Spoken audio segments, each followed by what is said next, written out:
بسم اللہ الرحمن الرحیم۔ شروع اللہ کا نام لے کر جو بڑا مہربان نہایت رحم کرنے والا ہے۔ السلام علیکم ورحمۃ اللہ وبرکاتہ۔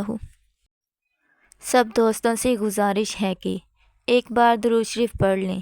ایک بار درود شریف پڑھنے سے اللہ 10 مرتبہ رحمت فرماتے ہیں۔ حضرت ابو ہریرہ رضی اللہ تعالیٰ عنہ فرماتے ہیں کہ ایک شخص نے عرض کیا، اللہ کے رسول صلی اللہ علیہ وآلہ وسلم، میرے بعض رشتہ دار ہیں، میں ان سے تعلق جوڑتا ہوں اور وہ مجھ سے تعلق توڑ دیتے ہیں۔ میں ان کے ساتھ نیکی کرتا ہوں اور وہ مجھ سے برائی کرتے ہیں۔ میں بردباری کے ساتھ درگزر کرتا ہوں اور وہ میرے ساتھ جہالت کا سلوک کرتے ہیں۔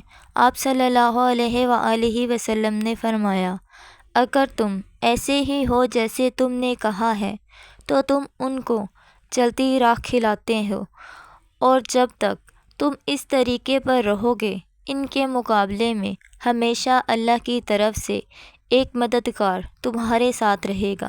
رسول اللہ صلی اللہ علیہ وآلہ وسلم نے فرمایا، جنت میں آدمی کا درجہ بلند کر دیا جاتا ہے تو وہ عرض کرتا ہے کہ یہ کیسے ہوا، میرے عمل تو اتنے نہ تھے۔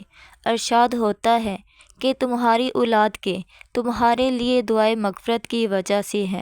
حضرت معاذ بن جبل رضی اللہ تعالیٰ عنہ سے روایت ہے کہ رسول اللہ صلی اللہ علیہ وآلہ وسلم نے فرمایا، دنیا میں جب کوئی عورت اپنے شوہر کو ستاتی ہے تو جنت میں موجود اس کی خوبصورت آنکھوں والی حوریں بیوی اس کی دنیاوی بیوی سے کہتی ہیں، تیرا ستیہ ناش ہو، اس کو مت ستا، یہ تو تیرے پاس چند دن کا مہمان ہے اور جلد ہی تجھ سے جدا ہو کر ہمارے پاس جنت آنے والا ہے۔